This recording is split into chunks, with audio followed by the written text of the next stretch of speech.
Life is a celebration சொன்ன வாழ்க்கை ஒரு கொண்டாட்டம். அப்ப சிலருக்கு சலிப்பா இருக்கு, சிலருக்கு கொண்டாட்டமா இருக்கு.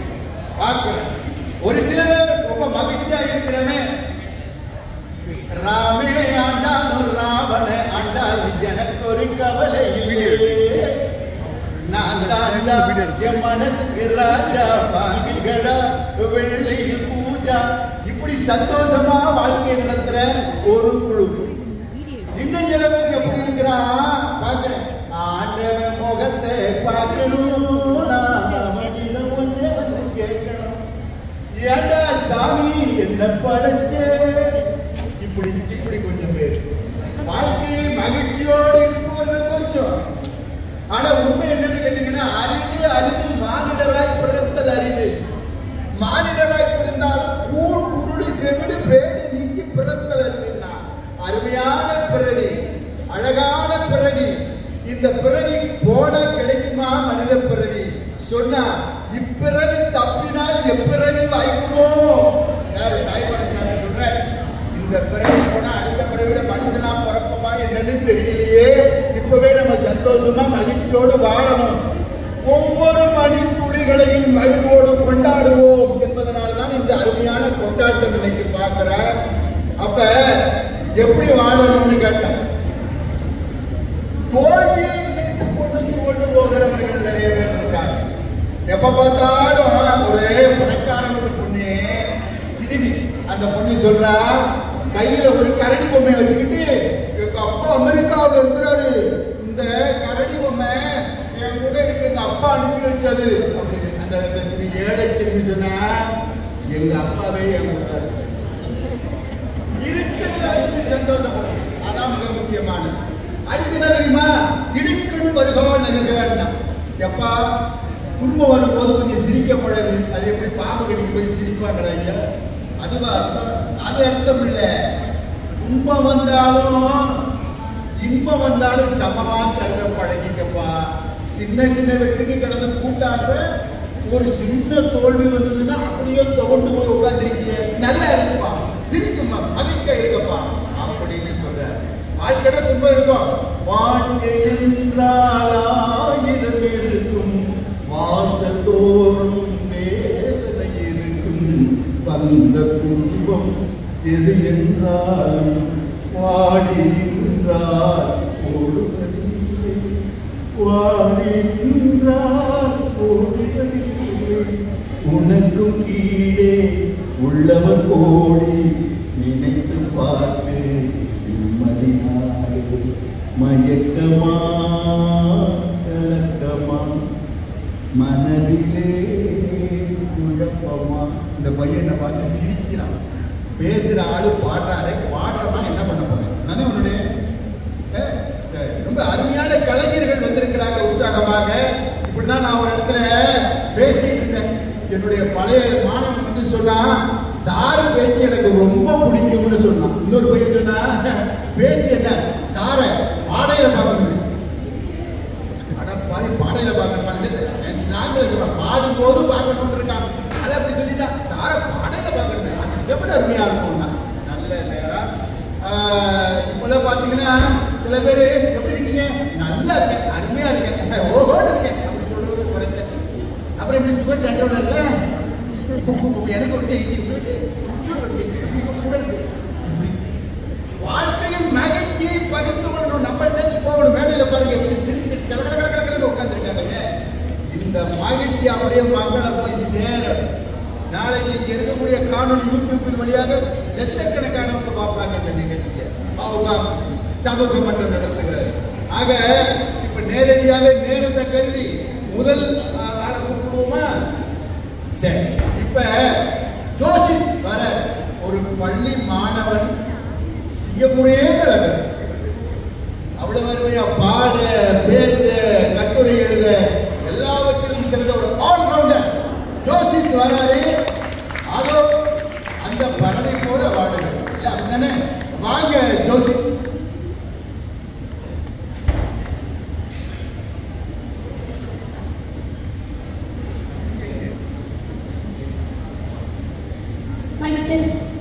அதோ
அழகான பாடலை இந்த இளைஞர் இவ்வளவு அழகாக பாடியிருக்கிறார். நம்ம எல்லாம் ரசிக்க வைத்திருக்கிறார். கூட்டம் வந்து சேர்வதை பார்க்கின்ற போது நமக்கு மகிழ்ச்சி இரட்டிப்பாகிறது. அப்படியே இந்த நிகழ்ச்சிக்கு தொடக்கமாக வந்த கற்பகம் விஸ்வநாதன் அவர்கள் இங்கே இப்பொழுது இல்லை என்றாலும் மிகப்பெரிய மகிழ்ச்சி. நல்ல சிறப்பான ஒரு நிலை. அவர் பாருங்க பாடிட்டு போறாரு. அதோ அந்த பறவை போல வாழணுங்கிற மனுஷனுக்கு ஆறறிவு, பறவைய மாதிரி நம்ம வாழணுமா? பறவைகிட்ட என்ன அப்படி சிறப்பு இருக்கு அப்படின்னு கேட்டா சொன்னா, கோழியை பாரு காலையில் விழிக்கும், குருவியை பாரு சோம்பலை படிக்கும், காக்கையை பாரு கூடி பிழைக்கும், நம்மையும் பாரு நாடே சிரிக்கும். எத்தனை பெரிய மனிதனுக்கு எத்தனை சிறிய குணம் இருக்கு, எத்தனை சிறிய பறவைக்கு எத்தனை பெரிய அறிவு இருக்கு. அதைத்தான் அழகாக ஜோஷி பாடியிருக்கிறாரு. இப்ப ஜோஷித்தை தொடர்ந்து பூமி எப்படி தெரியுமாங்க? இந்த உலகம் பூ மேடைக்கு, அழகுக்கு, அற்புதம்க்கு, வாய்ப்புக்கு அப்படின்னு பேசுறதுக்கு டபுள் டிகிரி சிங்கப்பூர்ல ஒரே நேரத்தில் படித்துக் கொண்டிருக்கிற முத்து ஸ்வேதா வராங்க.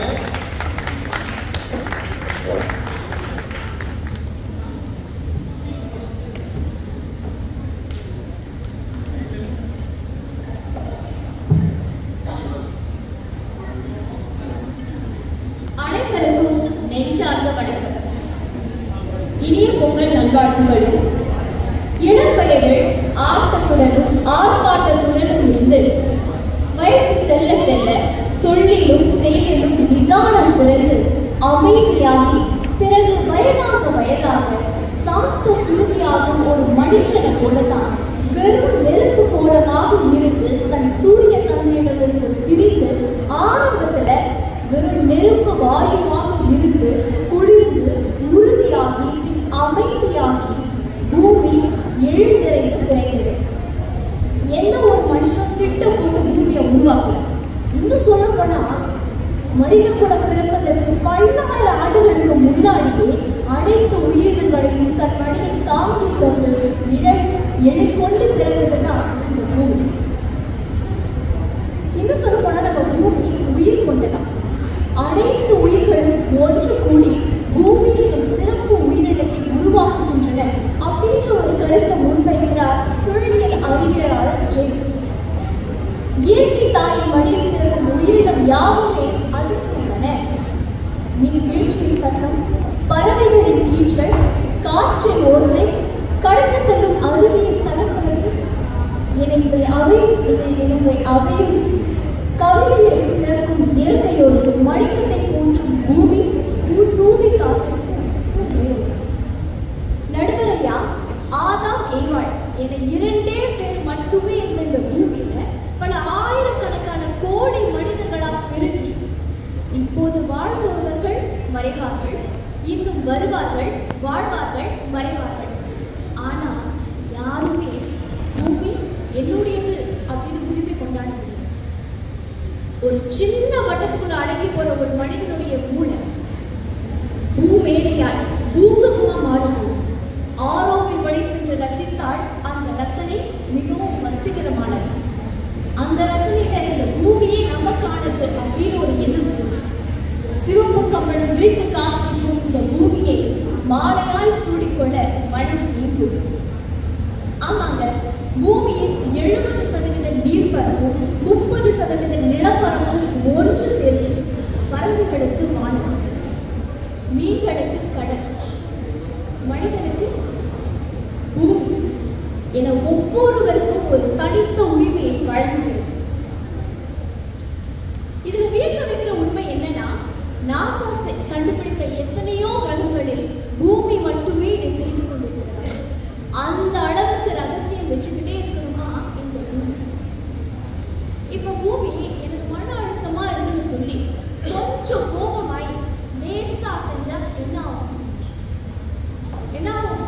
நம்ம எல்லாரும் உள்ள இருக்கோம். ஆனா பூமி நம்மை பொறுத்து ஆட, நாம் ஆடுற ஆட்டம் இருக்கே, பூமி அதுக்கும் குறை சொல்லாம நமக்கு அதை குறைக்கும் வழிகளை காட்டும். எப்படி? மனிதர்கள் காடு மலைகளில் நடைபயிற்சி செய்வது,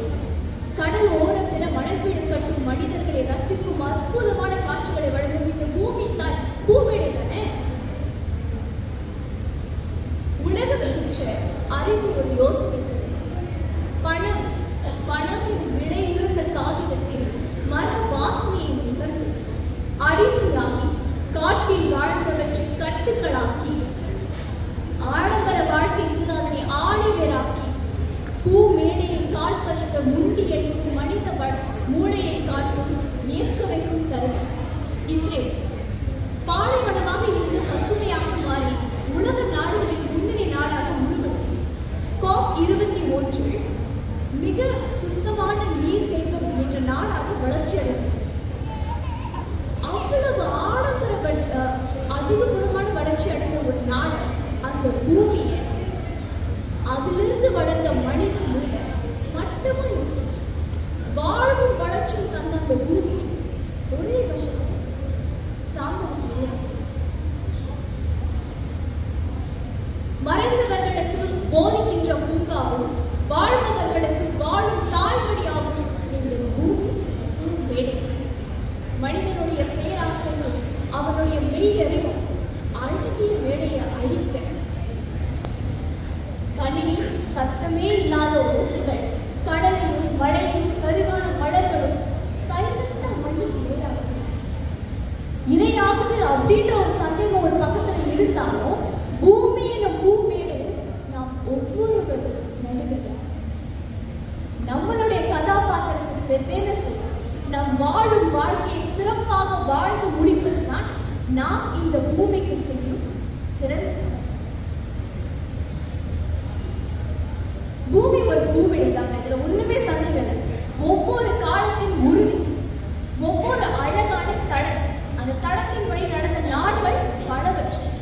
வேர்ல்ட் ஹெல்த் ஆர்கனைசேஷன் என்ன சொல்றாங்கன்னா, இயற்கை வளத்தை பாதுகாக்கும் போது ஒரு மக்களுடைய வாழ்நாள் 5 வருடங்களுக்கு அதிகரிக்கிறது அப்படின்னு சொல்றாங்க. சிங்கப்பூர் இயற்கையோடு கலந்திருக்கும் கட்டிட அமைப்புகள், சிங்கப்பூருடைய 47% நிலப்பரப்பு பசுமையானது. ஆக வாழ்வதற்கே மிகவும் ஆரோக்கியமான நகரம் சிங்கப்பூர் அப்படின்னு சொல்றாங்க. அது மட்டும் இல்ல, சிங்கப்பூருடைய மக்களுடைய வாழ்நாள் லைஃப் எக்ஸ்பெக்டன்சி 85 வருடங்கள். இது உலகத்திலேயே மிக உயர்ந்த நிலை. நமக்கு வாழ்ந்துகிட்டு பூமி, இந்த பூமியே ஒரு பூமேடு தான். இது எத்தனை பேருக்கு தெரியும்னு எனக்கு தெரியாது. ஆனா தெரிஞ்சவங்க இதை உணர்ந்து வாழ வேண்டும் என்று நான் வலியுறுத்துகிறேன். இன்னும் சொல்லிட்டே போலாம். பூமி ஒரு பூமேடை தான். எங்கும் பரவிருக்கும் மகிழ்ச்சியின் அஸ்திவாரம், உயிரின் மூச்சு, ஒவ்வொரு மூலையிலும் இருக்கும் ஒவ்வொரு சின்ன அமைதியும், சிரிப்பும், மகிழ்ச்சியும், வெற்றியும் நம்ம பூமி தாய் நமக்கு கொடுத்த பரிசாய் நம்ம உணர்ந்து அதை கொண்டாட வேண்டும். அதை உணரும் தருணம் நம்ம பூமி ஒரு பூமேடை தான் அப்படின்னு நம்ம கொண்டாடுவோம் என கூறி இந்த வாய்ப்பினை வழங்கிய அனைவருக்கும் நெஞ்சாக நன்றி. நன்றி வணக்கம்.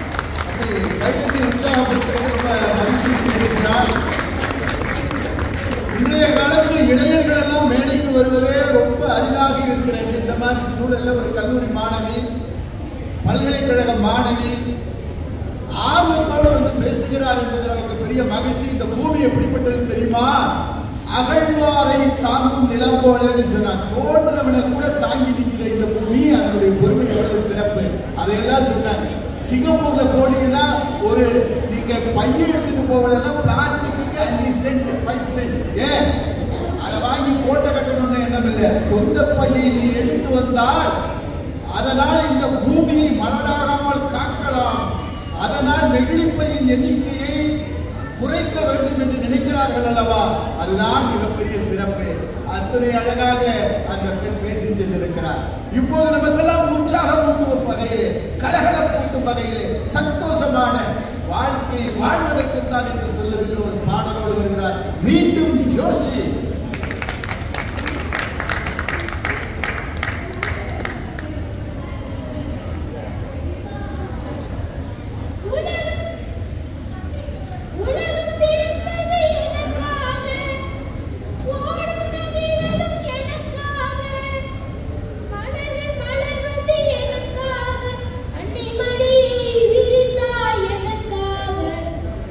உலகம் இருந்த எனக்காக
எனக்காக படைக்கப்பட்டது அப்படிங்கிற சிந்தனை பாருங்க எவ்வளவு அழகு. காற்றும் நீரும் வானும் நெருப்பும் பொதுவில் இருக்குது. மனிதன் காலில் பட்ட பூமி மட்டும் பிரிந்து கிடக்குது. பிரித்து வைத்து பார்ப்பதெல்லாம் மனித இதயமே. உலகில் பிரிவு மாறி ஒருமை வந்தால் அமைதி நிலவும். சிங்கப்பூர் அப்படின்னா யூனிட்டி இன் டைவர்சிட்டின்னு சொன்னார். அந்த யூனிட்டி, அந்த ஒற்றுமை, அந்த அழகாக அந்த பையன் பாடி இருக்கிறார். இயற்கை என்னை தந்ததெல்லாம் எல்லோருக்கும் சொந்தமடா, எனது உனது என்பதெல்லாம் இடையில் மாறும் வந்தமடா என்று சொன்னான் கவிஞர். இது மிக அருமையாக ஜோசித் அவர்கள் பாடியிருக்கிறார். அவருக்கு ஒரு அழகான கைத்தட்டல். அடுத்தது பாருங்க, ரக்ஷனா வராங்க. குடும்பம் அப்படிங்கிறது எவ்வளவு முக்கியம். குடும்பம் தானேங்க, வீடுதான் நாட்டினுடைய அச்சாரம். வீடு நல்லா இருக்கும், குடும்பம் நல்லா இருக்கும். இதை வலியுறுத்துற பாட்டு பார்க்கிறோம். நல்ல மனைவி, நல்ல பிள்ளை, நல்ல குடும்பம் தெய்வீகம். ஒரு வீடு அமைதியா அழகா அமைஞ்சுச்சுன்னா அதுதான் சந்தோஷம், அதுதான் மகிழ்ச்சி, அதுதான் உற்சாகம். அதை சொல்வதற்கு நல்லது ஒரு குடும்பம் என்கிற பாடலோடு வருகிறார் ரக்ஷனா. ரக்ஷனா ஒரு அழகான பாடல், மிகச்சிறப்பாக பாடக்கூடியவர்.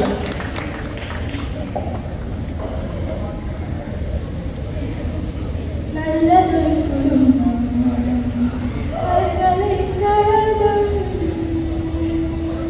நல்லதொரு குடும்பம், பல்கலைக்கழகம். அன்புமணி வழங்கும் சுரங்கம். வாழ்க வாழ்க. இந்த வீடு நோக்குலம், இன்னகத்தம் கண்டனம். அந்த வாசுதேவனம் அங்கமான மன்னனம். நல்லதொரு குடும்பம், பல்கலைக்கழகம். அன்புமணி வழங்கும் சுரங்கம். வாழ்க வாழ்க. அன்னை என்னும் கடல் தந்தது, தந்தை என்னும் நிலை கொண்டது. பிள்ளை செல்வம் என்னும் வண்ணம் கண்ணன் பிறந்தாக. நன்றி என்னும் குணம் கொண்டது, நன்மை செய்யும் வளம் கொண்டது. எங்கள் இல்லம் என்னும் பேரை கண்ணன் வளர்ப்பார். நல்லதொரு குடும்பம், பல்கலைக்கழகம்.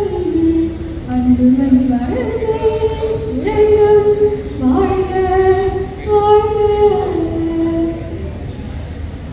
வெள்ளம் போல ஓடுவான், வெண்மணல் மேலாடுவான். காலம் கோடி பாடுவான், கண்ணன் என்னை தேடுவான். மாயம் செய்யும் மகன் வந்தது, மாயம் பாடி வரம் கொண்டது. அந்த பிள்ளை செய்யும் நீதி இந்த பிள்ளை நலம் கொல்லவும், என்னை பார்த்து என்னை வெல்லவும். அண்ணில் வைத்து நெஞ்சில் வைத்து நான் வளர்த்தேன். நல்லதொரு குடும்பம், பல்கலைக்கழகம். அன்புமணி வழங்கும் சுரங்கம். வாழ்க வாழ்க. காலம் கொண்ட வாரணி, காவல் கொண்ட தேவமான். தாயின் பிள்ளை பாசனை, தட்டு வைத்த தீபமான். பாசம் என்று எதை சொல்வது, பக்தி என்று எதை சொல்வது. அன்னை தந்தை காட்டும் நல்ல சொந்தம் அல்லவா. பிள்ளை எங்கும் துணை வந்தது, உள்ளம் எங்கும் இடம் கொண்டது. இல்லம் கண்டு தேவன் தந்த செல்வம் அல்லவா. நல்லதொரு குடும்பம், பல்கலைக்கழகம். அன்புமணி வழங்கும் சுரங்கம். வாழ்க வாழ்க. நன்றி. ரக்ஷனா அருமையான குரலுக்கு சொந்தக்காரர். மிகச்சிறப்பாக ரசித்து பாடினாங்க. அவருக்கு மீண்டும் கைத்தட்டல் கொடுப்போம். குடும்பம் என்பது மிக முக்கியம். இப்ப சிங்கப்பூர்ல ஃபேமிலி டைம் சொல்றோம், குவாலிட்டி டைம்னு சொல்றோம். வீட்டில் எல்லாரோடும் உட்கார்ந்து சேர்ந்து சாப்பிடணுங்கிறோம். கருத்துக்களை பரிமாறிக்கொள்ளுகின்ற போது ஒருவருடைய பிரச்சனை ஒருவருக்கு மற்றவருக்கு தெரியும். அதன் மூலமாக ஒருவர் சிக்கலை ஒருவருக்கு தீர்வு காண முடியும் என்கின்ற உயர்ந்த எண்ணத்திலே தான் ஃபேமிலி டைம், குவாலிட்டி டைம் என்று சொல்கின்றோம். அந்த குடும்பத்தினுடைய ஒற்றுமையை வலியுறுத்தக்கூடிய அழகான பாடல்களை ரக்ஷனா அவர்கள் பாடியிருக்கிறார்கள். அன்னபூரணி அவர்கள் வருகை தந்து இப்போது மேடையிலே ஏன் குடும்பம் முக்கியம், ஏன் இல்லற வாழ்வு முக்கியம் என்பதனை எடுத்துச் சொல்ல இருக்கிறார்கள். வாருங்கள் அன்னபூரணி, சிறந்த மேடை பேச்சாளர் அன்னபூரணி.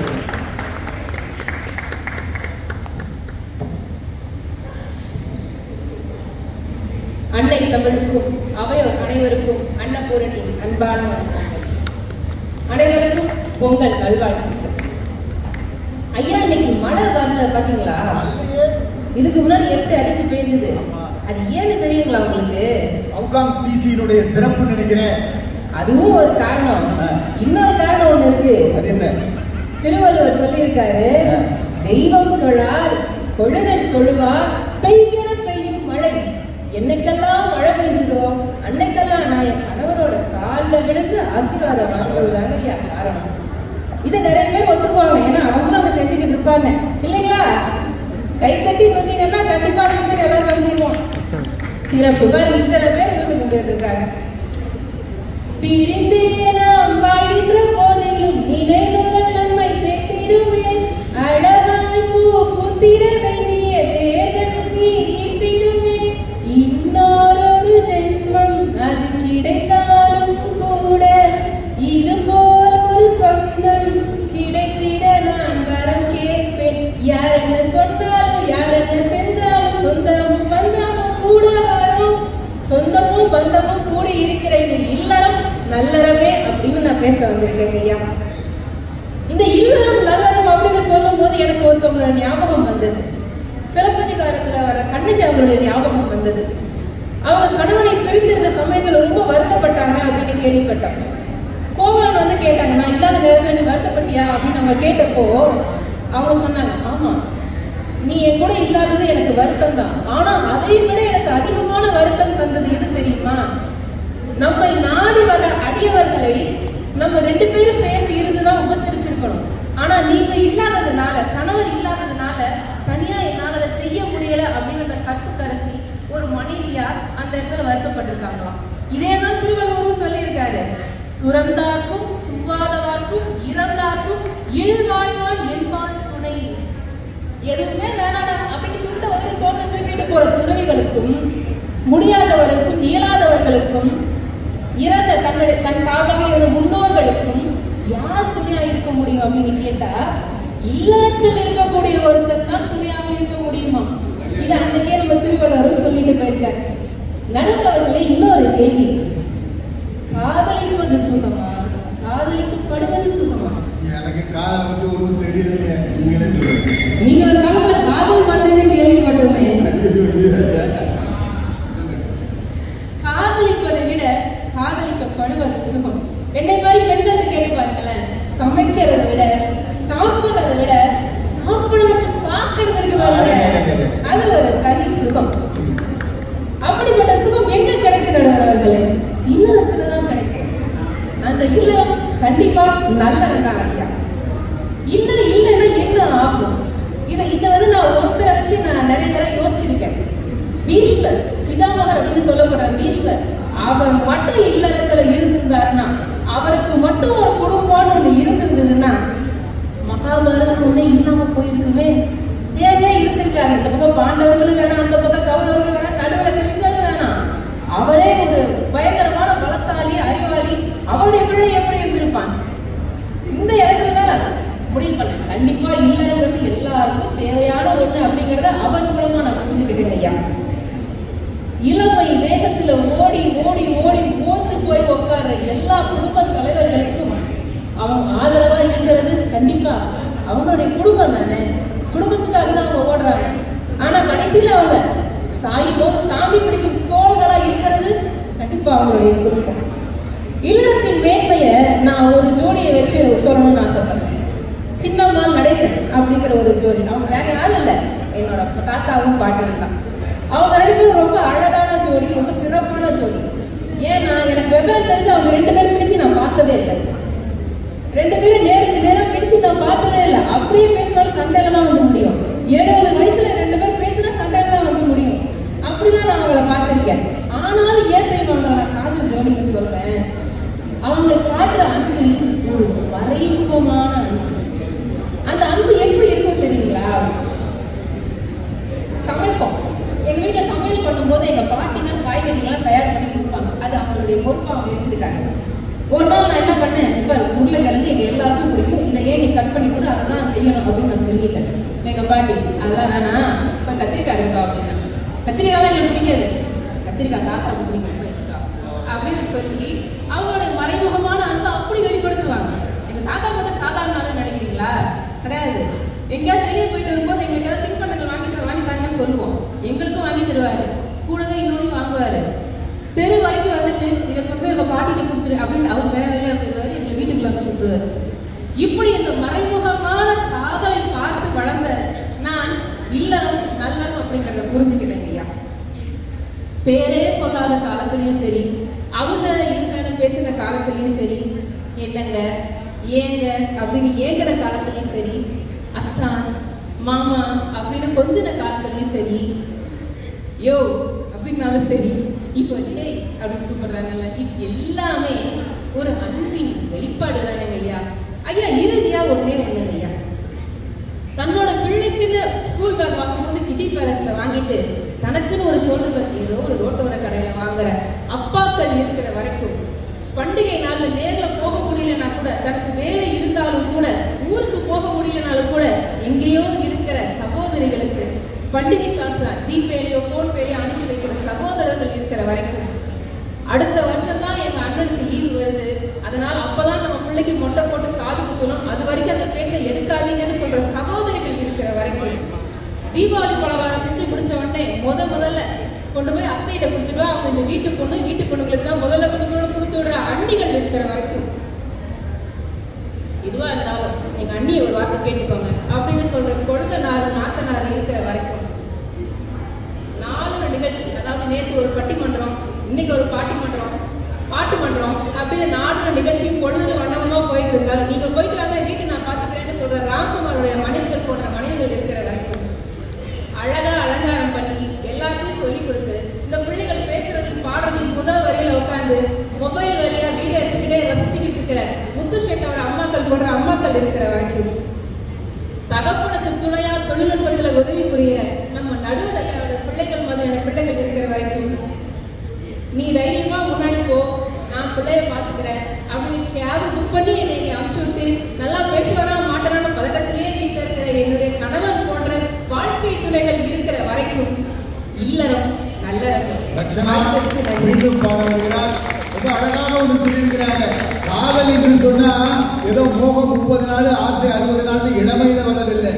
இளமையிலே காதல் வரும், எதுவரையில் கூட வரும், முழுமை பெற்ற காதல் என்றால் முதுமை வரை ஓடி வரும், என்னிலே நீ இருந்தால். இப்போ ஒரிஜினல் பாடகை போமா வாங்க.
அழகான பாடலை கொடுத்து அமர்ந்திருக்கின்றார்.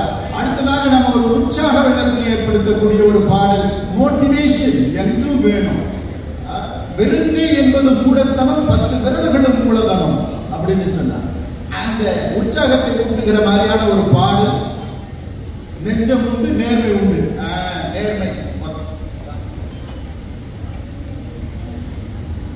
பத்மா கணேஷ் அவர்கள், பத்மா கணேஷ் அவர்கள் நம்முடைய முக்கியமான பிரதான பாடல். வணக்கம், அனைவருக்கும் பொங்கல் நல்வாழ்த்துக்கள். நெஞ்சம் உண்டு நேர்மை உண்டு ஓடு ராஜா, நேரம் வரும் காத்திருந்து பாடு ராஜா. நெஞ்சம் உண்டு நேர்மை உண்டு ஓடு ராஜா, நேரம் வரும் காத்திருந்து பாடு ராஜா. அஞ்சி அஞ்சி வாழ்ந்தது போதும் ராஜா, அஞ்சி அஞ்சி வாழ்ந்தது போதும் ராஜா. நீ ஆற்று வெள்ளம் போலிருந்து ஓடு ராஜா. ஹே, நெஞ்சம் உண்டு நேர்மை உண்டு ஓடு ராஜா, நேரம் வரும் காத்திருந்து பாரு ராஜா. அடிமையின் உடம்பில் ரத்தம் எதற்கு, தினம் அச்சப்பட்ட கோழிக்கு இல்லம் எதற்கு. அடிமையின் நெஞ்சில் ரத்தம் எதற்கு, தினம் அச்சப்பட்ட கோழிக்கு இல்லம் எதற்கு. கொடுமையை கண்டு கண்டு பயம் எதற்கு, கொடுமையை கண்டு கண்டு பயம் எதற்கு. நீ கொண்டு வந்தது என்னடா மீசை முறுக்கு. ஹே, நெஞ்சம் உண்டு நேர்மை உண்டு ஓடு ராஜா, நேரம் வரும் காத்திருந்து பாரு ராஜா. அண்ணாந்து பார் இந்த மாளிகை கட்டி, அதன் அருகினில் ஓலை குடிசை கட்டி. அண்ணாந்து பார் இந்த மாளிகை கட்டி, அதன் அருகினில் ஓலை குடிசை கட்டி. பொன்னான உலகென்று பெயரும் வைத்தார், பொன்னான உலகென்று பெயரும் வைத்தார். இந்த பூமி சிரிக்கும், அந்த சாமி சிரிக்கும். ஹே, நெஞ்சம் உண்டு நேர்மை உண்டு ஓடு ராஜா, நேரம் வரும் காத்திருந்து பாரு ராஜா. உண்டு உண்டு என்று நம்பி காலை இடு, இங்கு உன்னை விட்டால் பூமி ஏது கவலை விடு. உண்டு உண்டு என்று நம்பி காலை இடு, இங்கு உன்னை விட்டால் பூமி ஏது கவலை விடு. ரெண்டில் ஒன்று பார்ப்பதற்கு தோளை நிமித்து, ரெண்டில் ஒன்று பார்ப்பதற்கு தோளை நிமித்து. அதில் நீதி உன்னை தேடி வரும் மாலை தொடுத்து. ஹே, நெஞ்சம் உண்டு நேர்மை உண்டு ஓடு ராஜா, நேரம் வரும் காத்திருந்து பாரு ராஜா, நேரம் வரும் காத்திருந்து பாரு ராஜா. பத்மா கணேஷ் அவர்கள் அழகான ஒரு பாடலை நமக்கு கொடுத்திருக்கிறார்கள். அண்ணாந்து பார்க்கிற மாளிகை கட்டி, அருகில் ஓலை குடிசை கட்டி. நம்ம சிங்கப்பூரை பொறுத்த வரைக்கும் எல்லோருக்கும் வசதியாக வாழ்வதற்கு வீடமைத்து கொடுத்திருக்கிற, பாராட்டாமல் இருக்க முடியுமா, புகழாமல் இருக்க முடியுமா, நன்றியோடு நினைத்து பார்க்காமல் இருக்க முடியுமா? அத்தனை சிறப்புக்குரிய சிங்கப்பூரனுடைய அந்த மகிழ்ச்சியான உள்ளதான ஒரு வெளிப்பாடாக இந்த பாடல் அமைந்தது. அடுத்ததாக அடுத்த 6 நிமிடம் ரெங்க பிரசாத் அவர்கள் வருகிறார்கள். நாளை நமதே, நாளை நமதே என்று உற்சாகப்படுத்தியிருக்கிறார். வாங்க. அனைவருக்கும் பொங்கல் தின நல்வாழ்த்துக்கள். இந்த மாதிரி ஒரு அருமையான நிகழ்ச்சியில் ஐயா பேசும்போது சொன்னாங்க மோட்டிவேஷனல் சாங் அப்படின்னு சொல்லி இருக்காரு. பத்மா அவர்களை அறிமுகப்படுத்தப்போ சொன்னாங்க. என்னோட சேனல் அந்த மாதிரி ஒரு மோட்டிவேஷனாக தான் நான் இந்த நாளை நமதே அப்படின்னா, இப்போ நம்ம இந்த பொதுவாக தேடல் வந்து 2 வகையாக சொல்றது உண்டு. ஒன்று அறிவு சார்ந்த தேடல், இன்னொன்று மனம் சார்ந்த தேடல். இந்த அறிவு சார்ந்த தேடலுக்கு நம்ம வெளியிலேருந்து நிறைய நமக்கு புதுசாக நம்ம டெக்னாலஜிலாம் வரும். இப்போ சாட் ஜிபிடி 3.5 அப்புறம் ஒரு மாதிரி இது வந்து வெளியிலேருந்து வருது. ஆனால் அந்த உள்ளிருந்து தேடக்கூடியது அந்த மனம் சார்ந்த தேடல். அதற்கு வந்து வெளியில தீனி போட முடியாது. அதற்கு வந்து நம்முடைய இலக்கியம், அது வந்து திருக்குறள், கம்பராமாயணம், இந்த மாதிரி பல இலக்கியங்களை ஒரு இசை வடிவமாக கொடுப்பது அப்படின்னு ஒரு அருமையான நிகழ்ச்சி இலக்கிய இசையாக. ஏன்னா இன்னைக்கு யாரும் இலக்கியம் போடுறாங்கன்னா கலந்துட்டு ஓடிவாங்க. அதே ஒரு இசையோடு கொடுக்கும் போது ஒரு ஆர்ப்பரிப்பு எல்லாருக்கும் ஒரு எளிதில் சென்று சேரக்கூடியது. அப்படி ஒரு இலக்கிய இசையரங்கம். அதை மாத்திரை நம்ம சுகர் புரோட்டீன் போட்டு கொடுத்தாங்க டைரக்டா சாப்பிட்டாங்க உள்ள போய் வேலை செஞ்சா போதும் அதுதான் முக்கியம் அப்படிங்கிற மாதிரி இந்த இலக்கிய இசையரங்கத்துல பாடல் அது சார்ந்த கருத்து அப்படிங்கிறத எனக்கு வந்து நாளை நமதே அப்படின்னு கொடுத்துருக்காங்க.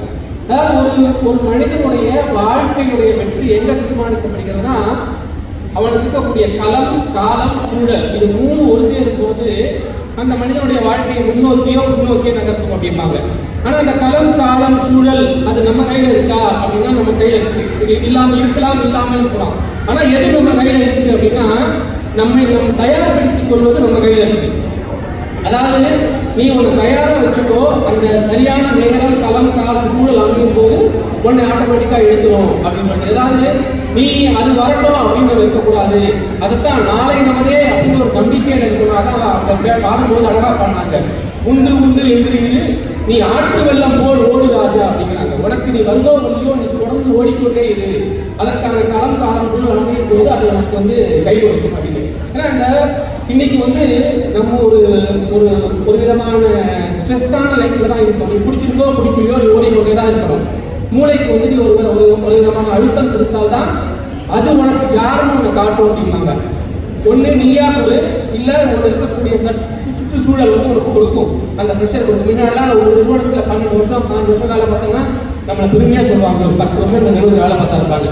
இப்போ நீங்கள் அதே ஸ்டேட்மெண்ட் சொன்னீங்கன்னா உங்களை வந்து ஏதோ ஒரு தேவையில்லாத ஆள் அப்படிங்கிற மாதிரி பார்ப்பாங்க. அது மாதிரி ஒரு பொருளாதாரம் மாறிக்கொண்டிருக்குது, உலகில் மாறிக்கொண்டிருக்குது. இதுல வந்து நாளையே நமதே அப்படின்னு நம்ம நிலைநிறுத்திக்கணும் அப்படின்னா அதற்கு வந்து தொடர்ந்து நம்மளை வந்து விட்டுக்கொண்டே இருக்கு. அதற்கு இலக்கியம் இசையரங்கம் இது போல நிகழ்ச்சிகள் எப்படின்னா, ஏன்னா சில எல்லா விதமான மனிதனுக்கும் ஒரு விதமான தொய்வு நிலை ஏற்படும், ஒரு விதமான மந்தப்போக்கு ஏற்படும். அதை வந்து எப்படி நம்ம வந்து அதை கடந்து போவது, இல்லை அதுலேருந்து எப்படி நாம் விடைபடுவது அப்படின்னா அதற்கு வந்து இந்த இலக்கியம் நமக்கு ரொம்ப முக்கியமாக இருக்கும். ஏன்னா இது ஒரு சும்மா ஏதோ ஒரு வள்ளுவர் அன்னைக்கு சொன்னாரு, இன்னைக்கு சொன்ன பையா பேசும்போது சொன்னாரு இந்த உலகுக்கு உலகங்கள் எவ்வளவு முக்கியம். அதை வந்து வள்ளுவர் அதாவது இந்த உலகம் வந்து ஒரு பெரிய தேர் மாதிரி நினைச்சுக்கோ, அந்த தேருக்கு அச்சாணி இருக்கு, அந்த தேருக்கு நல்லா அழகா ஓடுது, 4 சக்கரம் இருக்கு, அதெல்லாம் முக்கியம் தான். ஆனா அந்த தேருக்கு அச்சாணி இருக்கு பத்தியா, அந்த அச்சாணி தான் உழவர் அப்படிங்கிறது.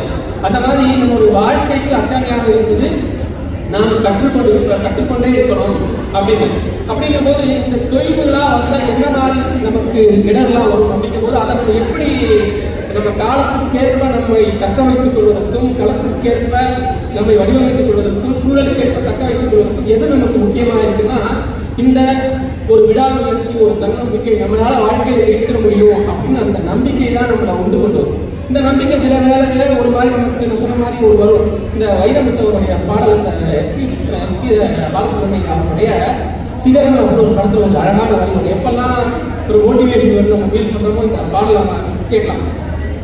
இளங்காற்று, அதாவது அகரம் இப்போ சிகரம் ஆட்சி, அது நான் பாடப்படல பேசிடுறேன். தலை சாய்க்க இடமா இல்லை, தலை கோத விரலா இல்லை, இளங்காற்று வரவா இல்லை, இடைப்பாறு பரவா இல்லை. அதாவது நீ ஓடிக்கிட்டே இருக்க ஒரு இடத்துல, நீ எல்லாமே நான் சரியா தான் பண்றேன், என் முயற்சி இருக்கு, ஆனா இருந்தாலும் எதிர்பார்க்க முடிவு வாங்கன்னா பரவாயில்ல, இப்ப இருக்கிற சூழல் வந்து உனக்கு தெரியலன்னு நினைச்சுக்கோ. அதனால ஆனா நீ முயற்சியை விட்டு கொடுக்குறாத. ஏன்னா நேரம் அப்படி இருக்கும், காலம் இருக்கும். வாழ்வென்றும் தாழ்வென்றும் வளவென்றும் குறைவென்றும் சக்கரம் சுழல்கின்றது, அதில் தான் சரித்திரம் நிகழ்கின்றது. யாருக்கும் வாழ்வுண்டு அதற்கொரு நாள் உண்டு, அதுவரை பொறுப்பாயடா. காளிதாசுல ரொம்ப அருமையான பிடித்த பாடல். அதாவது நீ எல்லாம் தயார்படுத்திக் கொண்டு ரெடியாகுது, அதற்கேன காலமும் சூழலும் அமையும், ஆனா அதுக்கு பிறகு நான் பண்றேன்னு சொல்லாத அப்படின்னு இந்த மாதிரி நம்மை தக்க வைத்துக் கொள்வதற்கு தயார்படுத்திக் கொள்வதற்கும் இருந்தால் நாளை நமதே மட்டுமல்ல, நாளையும் நமதே, இந்த நாளும் நமதே என்று சொல்லி வாய்ப்பளித்த அனைத்து நல்லுறவுக்கு நன்றி. அருமையான ஒரு உரையினை கொடுத்திருக்கிறார் ரங்க பிரசாத்.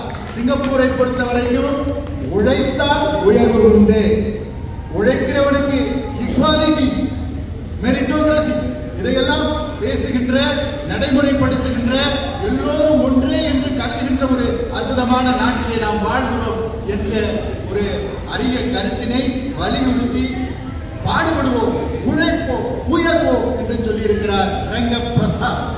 அவரை தொடர்ந்து மீண்டும் பாட வருகிறார் பத்மா கணேஷ். கொடுத்ததெல்லாம் கொடுத்தார், எல்லாருக்கும் தான் எல்லாம்.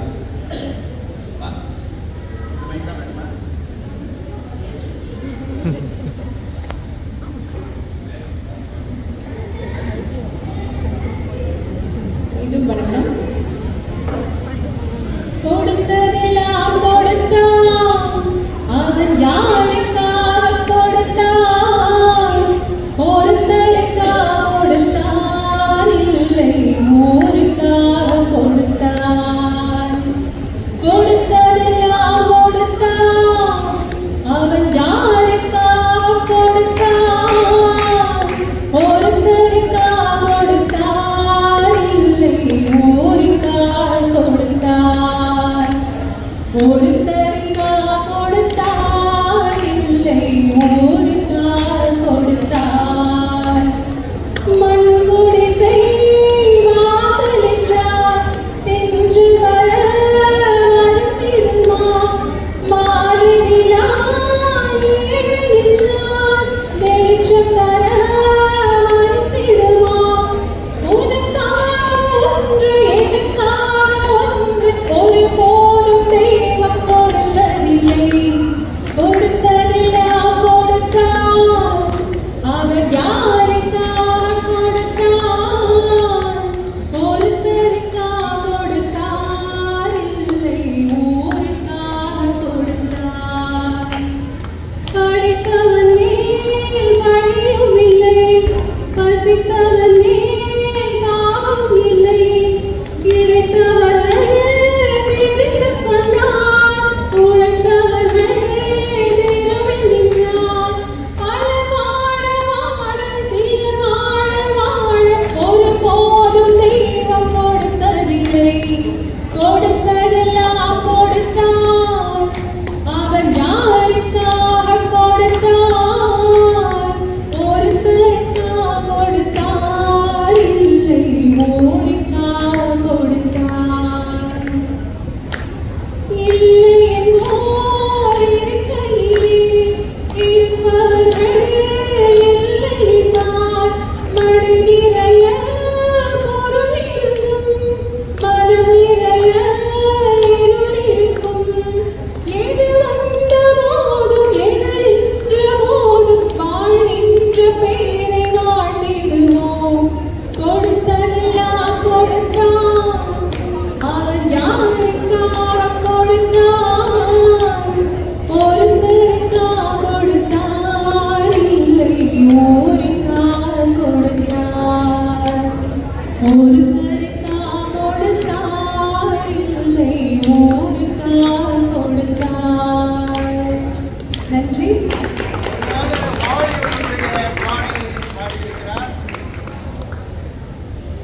கொடுத்ததெல்லாம் கொடுத்தான், எல்லோருக்கும் கொடுக்கிறார்.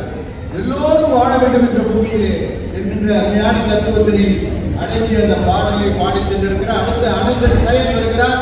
தமிழ் மொழியினுடைய பெருமையினை பேசுகிறார். 3000 ஆண்டு கால பழமையுடைய கல் தோன்றி மண் தோன்றா காலத்துக்கும் வாழோடு முன்தோன்றிய மூத்தக்குடி தமிழ் குடி என்கின்ற அந்த பெருமையினை பேசுவதற்கு அனந்த சயன் பாடலோடு வருகிறார். அனந்த சயன் வாங்க, பாடலாமா? உற்சாகமா இருக்கீங்களா? சரி.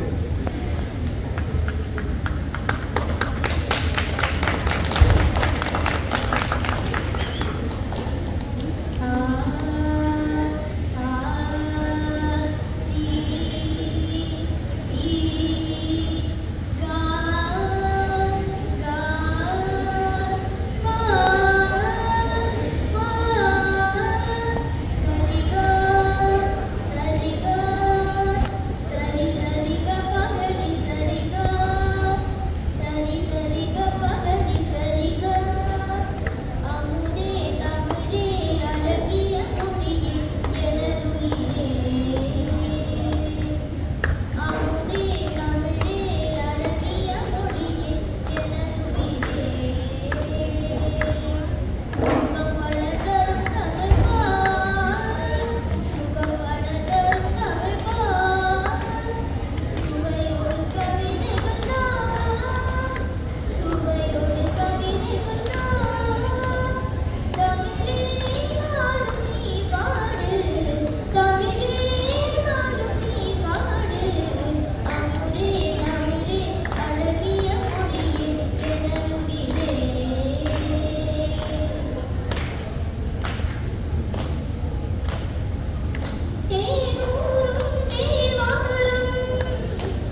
அத்திலக வாசனை போல் அனைத்துலகம் என்பவரை எத்திசையும் புகழ் மணக்க இருந்தவரும் தமிழனை சொன்னார்.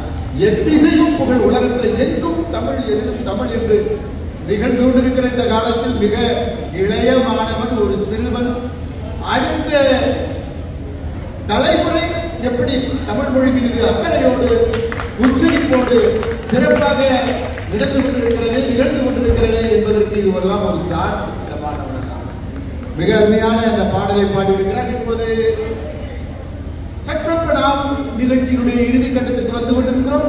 இப்போது நிறைவு கட்டத்திற்கு அடுத்து ராம்குமார் சந்தானம் அவர்கள் மிகச்சிறந்த பேச்சாளர். அவரு இப்ப வந்து பேசுறாரு. நம் மொழி எப்படிப்பட்டது, விழி போல எண்ணி நம் மொழி காக்க வேண்டும், தவறான பேருக்கு வழி காட்ட வேண்டும். அங்க வாங்க, வழி காட்டுங்க. உங்களுக்கு இதே மாதிரி தான் வேணுமா?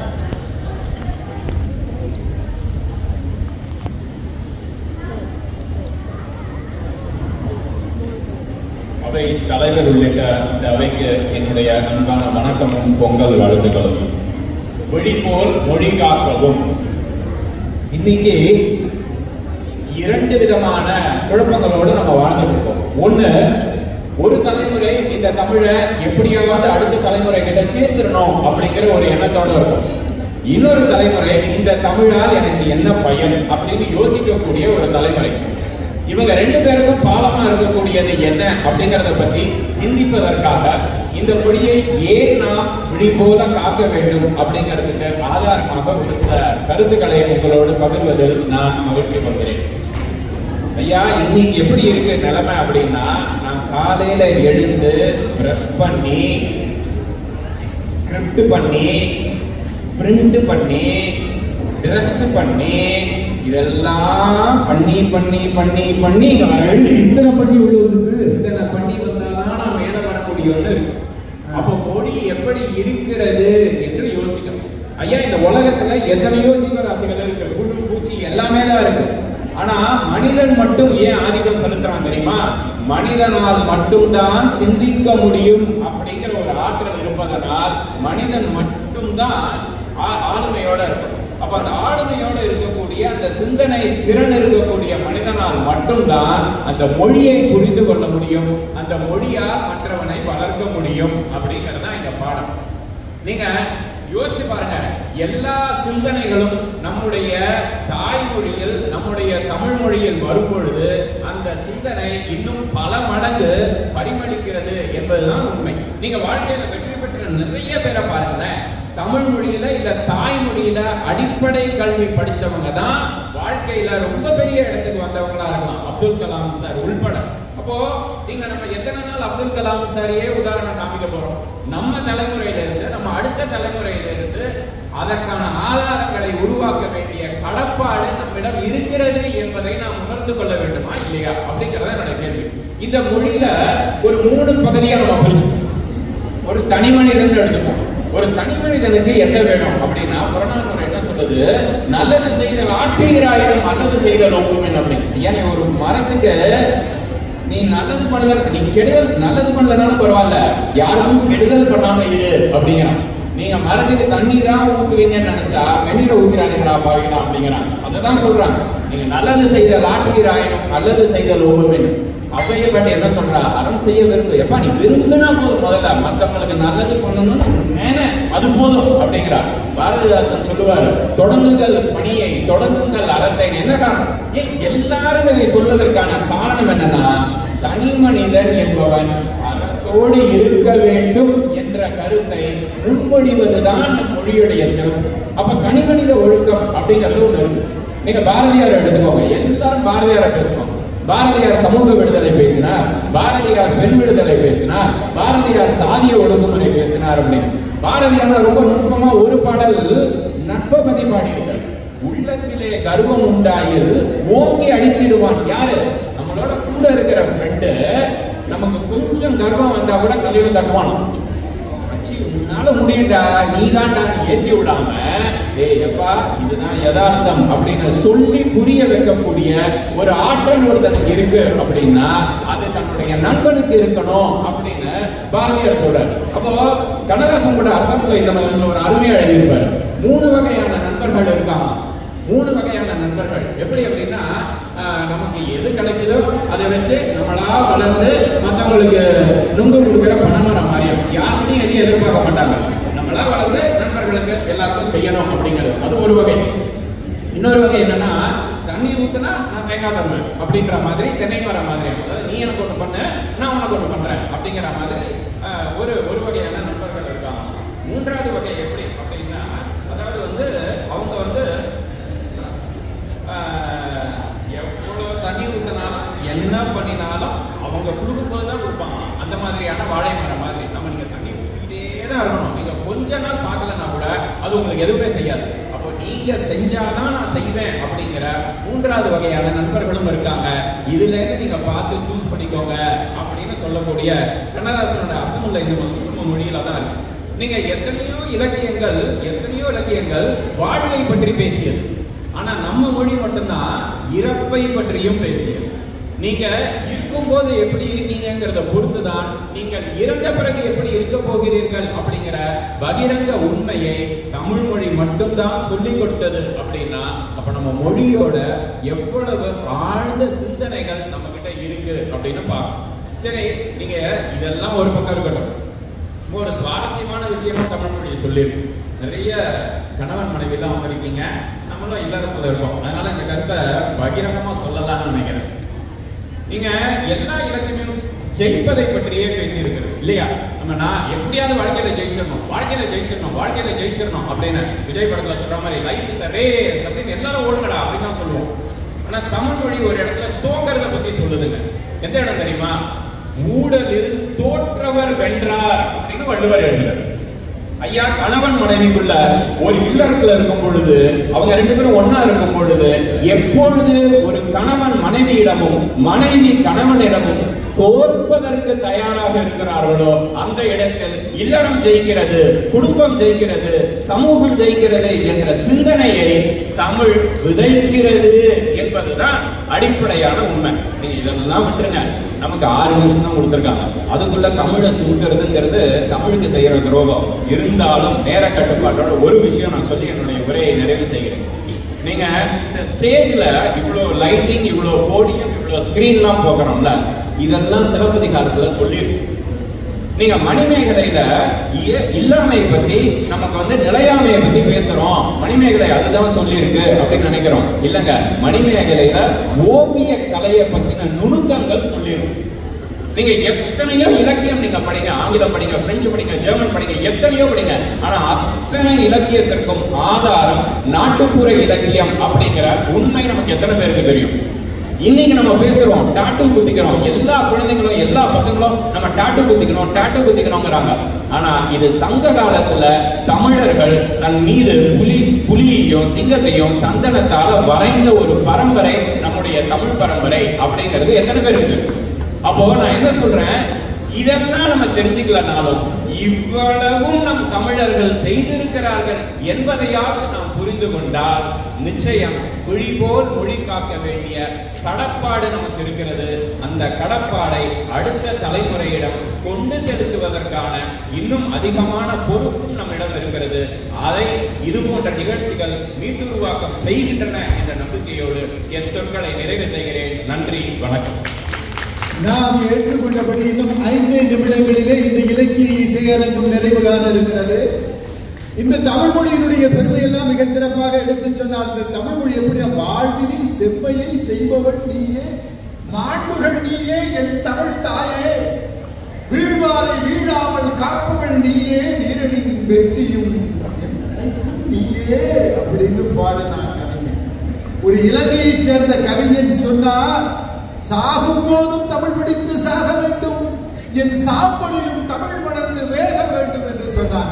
அந்த மொழியினுடைய சிறப்பை எல்லாம் இங்கே அருமையாக ராம்குமார் அவர்கள் எடுத்து விளக்கி சொல்லி இருக்கிறார். நிறைவான பாடகர் யாரும் ஊரே எங்க, இது 2000 ஆண்டுகளுக்கு முன்பு சங்க இலக்கிய பாடல். அந்த பாடலின் முதலடியை எடுத்துக்கொண்டு பாட வருகிறார் மீண்டும் அனந்த சயன்.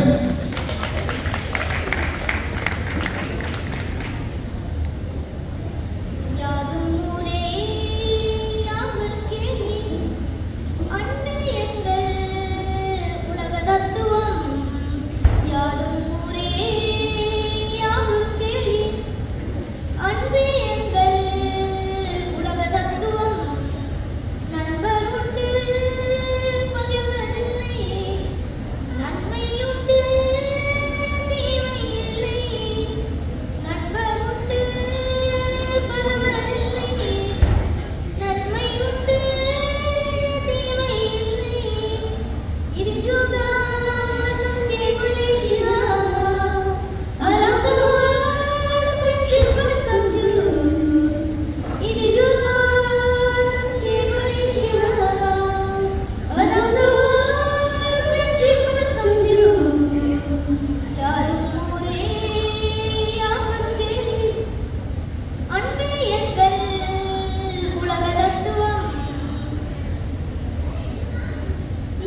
சீனத்தழகள் மலையகமான்கள் இந்து கிளிகள் நடமாட்டம் செந்தி வாழும் வாழ்க்கை இதுதான் சிரிக்கும் ஆயிரம் மலராட்டம் சாயா அண்ணா சிங்கப்பூரா சாயா குசா மலேசியா சாயா நிமோ இந்தியா சாயா சேட்டா சைனா யாதும் ஊரே யாவரும் கேளி அன்பே எங்கள் உலக தத்துவம் ஆடல் கலைகள் பாடும் இசைகள் அதிலே என்ன வேதங்கள் காதல் கடலில் நீந்தும் சுவர்கள் அதிலே என்ன வாதங்கள் எங்கும் சொர்க்கம் எங்கும் இன்பம் எல்லாம் அழகிய மாதங்கள் என்றும் பாடி சுகமாய் வாழ எல்லா மக்களும் வாருங்கள் சாயா அண்ணா சிங்கப்பூரா சாயா குசா மலேசியா சாயா நிமோ இந்தியா சாயா சேட்டா சைனா யாதும் ஊரே யாவரும் கேளி அன்பே எங்கள் உலக தத்துவம் நண்பர் உண்டு பகைவர் இல்லை நன்மை உண்டு தீமை இல்லை இது ஜோகா சங்கே Malaysia around the world friendship welcomes you இது ஜோகா சங்கே Malaysia around the world friendship welcomes you la la la la la la la la la la la la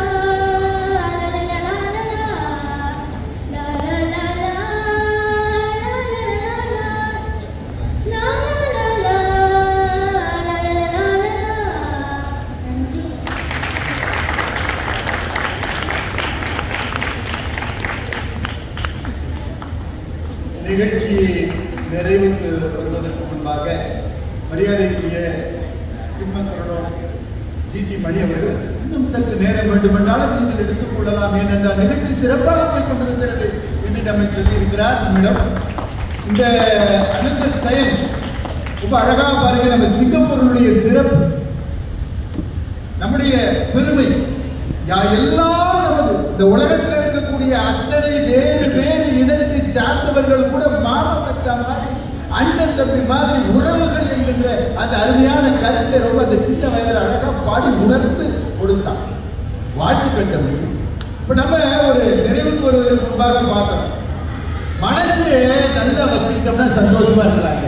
மனசு இருக்கணும் பச்சை பிள்ளையாட்டம், அது வெளுத்து இருக்கணும் மல்லிய பூவாட்டம், புத்தி இருக்கணும் கத்தி முனையாட்டம், அதை வச்சு பிழைக்கணும் சொத்து சுகமாட்டம்.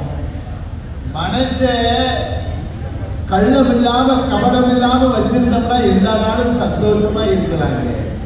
குடும்பத்துல சண்டை வரும், சண்டை வராத குடும்பம் என்ன இருக்கு? சண்டையில கிழியாத சண்டை இருக்கா? அது மாதிரி சண்டை வரும். ஆனா உன் முகத்துல முடிக்க மாட்டேன், ஆயில ஒண்ணு திரும்ப பார்க்க மாட்டேன், ஓட்டு கை நினைக்க மாட்டேன், செத்தா வாழ்ந்தா கிடையாது. இந்த மாதிரியான கடுமையான சொற்களை வாழ்நாள் முழுவதும் பேசுவதை தரும்.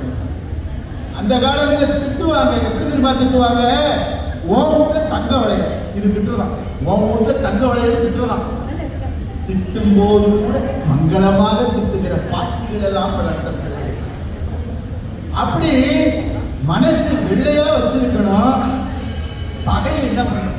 பகை கொண்ட உள்ளம் துயரத்தின் இல்லம், தீராத கோபம் யாருக்கு லாபம், தீராத கோபம் யாருக்கு லாபம். பகைமை உணர்ச்சி இருக்கக்கூடாது. தனிப்பட்ட முறையில் பகைமை இருக்கக்கூடாது. எல்லாரும் யாரும் ஊரே யாரும் புகழ். யார் 2000 ஆண்டுகளுக்கு முன்பு கடியன் பூங்குட்டன் சொன்னா எல்லாரும் நம்ம ஊரே, எல்லா சனமும் நம்ம சனம். இந்த யூனிட்டி டைவர்சிட்டி பேசுகிற சிங்கப்பூருக்கு ஏற்ற ஒரு பாடல் நம் தமிழிலே 2000 ஆண்டுகளுக்கு முன்பு எழுதப்பட்டிருக்கிறது என்று சொன்னால் அதுதான் நம்முடைய மிகப்பெரிய வெற்றி. நான் பார்க்கிறேன் இந்த பஞ்சபாண்டவர்கள் பற்றி இந்திரபிரஸ்தம்னு ஒரு அரண்மனை, அதுல அழகாக ஓவியம் தீட்டப்பட்டிருக்கு. அது எப்படி இயற்கையா இருக்கிற மாதிரி இருக்கு. இவன் அந்த கௌரவருடைய தலைவனாக இருக்கிறானே துரியோதனை வர்றான், நடந்து வரும்போது என்ன பண்ணிட்டா உண்மையான ஓவியம் தண்ணி குட்டி கிடக்கிற மாதிரி இருந்தது. வேட்டியை பிடிச்சி தூக்கினான், தண்ணியில படாம இருக்கணும். இதை பார்த்துட்டு இந்த போலியை உண்மை என்று நினைத்து வேட்டியை தூக்கிட்டு வரானேன்னு சிரிச்சுட்டான். யாரு? திரௌபதி பாஞ்சாலி. அதுக்கான விரோதம் தான் ஒரு இந்த சின்ன சிரிச்சதான ஒரு சிரிப்புக்காக எவ்வளவு பெரிய விரோதம் நடந்து அவ சபை நடுவுல பிடிச்சவ கையை பிடிச்சு இழுத்து அவ சொல்றா, உன்னை பழி வாங்காம விட மாட்டேன். பாவி துச்சாதனன் சென்னி அந்த பால் துரியோதனன் ஆக்கை ரத்தம் மேவி இரண்டும் கலந்து நெய் குளித்து சீவி குடல் முடிப்பேன் யார் அதை செய்ய முன்னே முடியேன் என்று உரைத்தாள். அவ்வளவு பெரிய விரோதத்துக்கு காரணமா சாதாரண சிரிப்பா? இது சாதாரணமா கடந்து போக முடியாதா? சின்ன சின்ன விஷயங்களை விட்டு கொடுக்க முடியாமல் தான் நம் வீட்டிலே நாட்டிலே பல தவறுகள் உலகத்திலே நடந்து விடுவது உண்டு. எனவேதான் ரொம்ப அருமையான கருத்தமைந்த பாடல்களை எல்லாம் நம்ம இன்னைக்கு கொடுத்திருக்கிறோம். கேட்டாங்க, விட்டு கொடுத்து போறது என்ன சந்தோஷம், விட்டு கொடுத்து போறது என்ன வெற்றின்னு கேட்டாங்க. நீங்க தக்காளி சட்னி அரைச்சிருக்கீங்களா? அரைச்சிருக்கீங்க. நீங்க தான் வீட்டுல சமையல்னு கேட்டு நீங்க தேங்காய் சட்னி அரைச்சிருக்கீங்களா? சரி, தக்காளி சட்னி சீக்கிரம் கெட்டு போகுமா, தேங்காய் சட்னி சீக்கிரம் கெட்டு போகுமா? தேங்காய் சட்னி. தக்காளி சட்னி பண்ணணும்னா தக்காளியை நீங்க மிக்சியில போட்டீங்கன்னா உடனே அரைச்சு அது உடன்பாடோட வரும். ஆனா அந்த தேங்காய் சட்னி சிக்கிட்டு ஒத்துழைக்காது. ஒத்துழைக்காத தேங்காய் சட்னி சீக்கிரம் கெட்டு போகுது. ஆனா தக்காளி சட்னி உடனே செய்யலாம், நீண்ட நேரம் இருக்கும். வாழ்க்கை தக்காளி சட்னி மாதிரி இருக்கணுமா இல்லையா? என்னது அதுதானே கையில் இல்லையா? அதனால சொல்ற மாதிரி தெரிஞ்சுக்கணும். அதனால நம்ம என்ன செய்யணும்? எந்த நேரமும் விழிப்போடு இருக்கணும். தூங்காம இருக்கணும்னு அர்த்தம் இல்ல, தூங்கணும். தூங்க மனிதனுக்கு 8 மணி நேரம் உறக்கம், 8 மணி நேரம் உல்லாசம், 8 மணி நேரம் உழைப்பு மூணாய் பிரிச்சு வச்சிருக்கிறான் 24 மணி நேரத்தை. ஆனால் தூங்குறது வேற, விழிப்போடு இருக்கிறது என்பது எந்த நேரமும் ஒரு அவேர்னஸ். நல்ல பொழுதையெல்லாம் தூங்கி கெடுத்தவர்கள் நாட்டை கெடுத்ததுடன் தானம் கேட்டார். சிலரல்லும் பலரும் தெருக்கல்லாய் இருந்து விட்டு அதிர்ஷ்டம் இல்லை என்று அலட்டிக் கொள்வார். விழித்துக் கொண்டோர் எல்லாம் பிழைத்துக் கொண்டார். உன்போன் புரட்டை விட்டோர் எல்லாம் கோட்டை விட்டார். தூங்காதே தம்பி தூங்காதே, நீ சோம்பேறி என்ற பெயர் பார்க்காதே. அழகாச்சு, அருமையாச்சு. இதெல்லாம் இருந்ததுன்னா நல்லா வாழணும். பேராசை இருக்கக்கூடாது, பேராசை இருக்கக்கூடாது. இருக்கணும், ஆசை இருக்கணும். நானும் வெளியில வரும்போது நல்ல கலகலன்னு நல்ல நகையெல்லாம் போட்டுக்கிட்டு மகிழ்ச்சியோட இருக்கணும்னு ஆசைப்படுறேன். ஆனால் பேராசை என் தகுதிக்கு மீறி இருக்கக்கூடாது. ஒருத்தன் வந்து சாமிகிட்ட கேட்கிறான், எனக்கு வந்து பவுனா போட்டணும், தங்கமா வேணும், ரொக்கமா வேணும்னு கேட்டேன். ஏன்னா இவ்வளவு கேட்கிறானே பாவம். இந்த கடவுள் நேரா வந்து அப்படி அப்படி அந்த சுண்டு விரலை அசைச்சு, இந்த நாற்காலியை தங்கமா மாத்திட்டேன், இந்த மேஜையை தங்கமா மாத்திட்டேன் அப்படின்னு மாத்திக்கிட்டே வராது. சிரிக்கவே இல்லை. அப்பயும் அப்படியே கொஞ்சம் அப்படியே யோசிச்சிருக்கிறான். என்னதான்டா உனக்கு வேணும் அப்படின்னு அந்த சுண்டு விரலை மட்டும் எனக்கு கொடுக்கணும். இப்படிப்பட்ட பேராசை இருந்ததுன்னா என்ன பண்ண முடியும்? அளவோடு ஆசைப்படுவோம், விழிப்போடு இருப்போம். இப்ப பாருங்க, நம்ம ஜோசித்து கலகலப்பூட்டணும். சிறப்பு விருந்தினர்கள் வருகை தந்து கொண்டிருக்கிறார்கள். அதுவரையிலும் நீங்க சோர்வு தட்டிடக்கூடாது, சலிப்பு தட்டிடக்கூடாதுன்னு இப்ப மேடையில, அதாவது எப்படி எதை கொடுத்தாலும் செய்ய தயாரா இருக்கு அப்படிங்கிற ஒரு இளைஞர் கூட்டம் நம்ம இருக்கு பாருங்க. இலக்கிய இசையரங்கத்தில் அவுட்கம் சிசி தொடர்ந்து எங்களை எல்லாம் பயன்படுத்தணும். ஏன்னா நாங்க இளைய சமுதாயத்தையும் அப்படியே கொண்டுகிட்டு வந்துகிட்டே இருக்கோம், அடுத்த தலைமுறையும் கொண்டுகிட்டு வந்துகிட்டு இருக்கோம். மிகச் சிறப்பாக இயங்கிக் கொண்டிருக்கின்ற விழாவினை கொண்டாடி கொண்டிருக்கின்ற அவுகாம் சிசியில் இருக்கக்கூடிய ஐஏசிசி, அதாவது இந்திய மன்றத்திற்கு உங்களுடைய வாழ்த்தினை வணக்கத்தினை தெரிவித்து இப்போது என்னடி வாங்க ஜோஷி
ஒரு தயாரிப்பு இல்லாம அந்த நேரத்தை கடத்துவதற்காக வந்து பாட சொன்னா அதையும் இவ்வளவு அழகா பாடுறதா? கைதட்டப்படுவோம். அடுத்ததாக ஆடியில செய்தி சொல்லி ஆவணியில தேதி வச்சு ஒரு நல்ல மங்களகரமான நேரம் தானே. வாங்க பத்மா கணேஷ் சிறப்பு விருந்தினர் வரை இருந்து கொண்டிருக்கிறார்கள். அவர்கள் வரும் வரை உங்களை உற்சாகத்தோடு வைத்துக் கொள்ள வேண்டும் என்கின்ற நல்ல நோக்கத்தோடு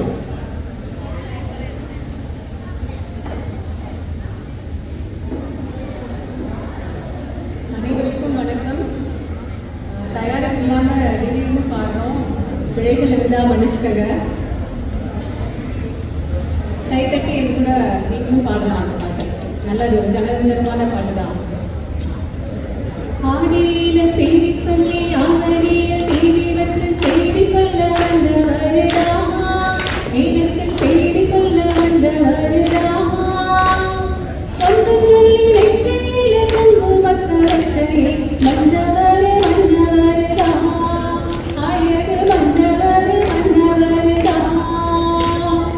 ஆடியில செய்தி சொல்லி ஆங்கடிய தேதி வச்சு செய்தி சொல்ல வந்த வருடா, எனக்கு செய்தி சொல்ல வந்த வருடா, சொந்தம் சொல்லி வெற்றியில குங்குமத்த வச்சே வந்தவரு வந்தவருடா, அழகு வந்தவரு வந்தவருடா. சேர மேல சேர வச்சு சிறந்தப்பட்ட நூறு வச்சு ஊரு வச்சு கொடுச்ச ஒரே ஒரு உத்தமரு. சேர மேல சேர வச்சு சிறந்தப்பட்ட நூறு வச்சு ஊரு வச்சு கொடுச்ச ஒரே ஒரு உத்தமரு. வீரவாண்டி தேர போல பேரெடுத்த சிங்கந்தான், ராமனின் தர்மனின்ன மாம மனசு தங்கந்தான், மாவே நீ வேணும் ஏழு ஏழு ஜென்மந்தா. ஆடியில செய்தி சொல்லி அவனிய தேதி வச்சு செய்தி சொல்ல வந்த வருதா, எனக்கு செய்தி சொல்ல வந்த வருதா, சொந்தம் சொல்லி வெற்றியில குங்குமத்த வச்சே மன்னவரு மன்னவருதா, அழகு மன்னவரு மன்னவருதா. பூவு கூட நாறு போல பூமி கூட நீர் போல மாமன் கூட சேர்ந்திருப்பே மதுர வீர பொம்மி போல. பூவு கூட நாறு போல பூமி கூட நீர் போல மாமன் கூட சேர்ந்திருப்பே மதுர வீர பொம்மி போல. சேலையோட நூல போல சேர்ந்திருக்கும் பந்தந்தான், திருமாலும் சொக்கனும் சேர்ந்து தேடி வச்ச பந்தந்தான், மாவே நீ வேணும் ஏழு ஏழு ஜென்மந்தான். ஆடியில செய்தி சொல்லி ஆவணிய தேதி வச்சு செய்தி சொல்ல வந்த வருதா, எனக்கு செய்தி சொல்ல வந்த வருதா, சொந்தம் சொல்லி வெற்றியில குங்குமத்த வச்சே வந்தவரு வந்தவருடா, அழகு வந்தவரு வந்தவருடா, அழகு வந்தவரு வந்தவருடா, அழகு வந்தவரு வந்தவருடா. நன்றி நன்றி நன்றி. சிறப்பு விருந்தினர் வருகை தர இருக்கிறார். அதற்கு முன்பாக நங்கிக்கரை தோட்டம்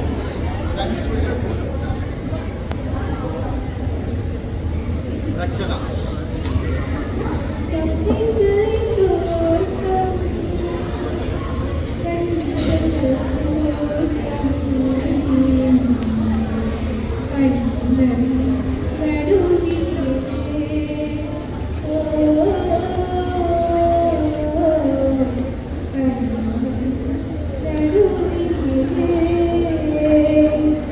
Oh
மகிழ்ச்சிமா. கண்ணன் நடுகிலே அப்படின்னு சொல்லும் போது நான் தான் நடுவில் உட்கார்ந்தேன். ரொம்ப மகிழ்ச்சியா இருக்கு. லட்சணா அவர்கள் யதார்த்தமாக பாட சொன்ன போது பாடியிருக்கிறார். அவருக்கு நம்முடைய கைத்தட்டல். ஜிடி மணி அவர்கள் சிறப்பு விருந்தினர் வருகையை உறுதி செய்து விட்டார். எனவே நம்முடைய நிகழ்ச்சியை இதோடு நிறைவு செய்து கொள்கிறோம். முன்பாக இந்த அவ்வாம் சமூக மன்றத்தில் உள்ள ஒவ்வொருவருக்கும் உங்களுடைய உழைப்பினை பாராட்டி மதித்து பெருமைப்படுத்தி வாய்ப்புக்கு நன்றி கூறி எங்கள் குழுவின் சார்பில் கிடைக்கிறோம். நன்றி, வணக்கம்.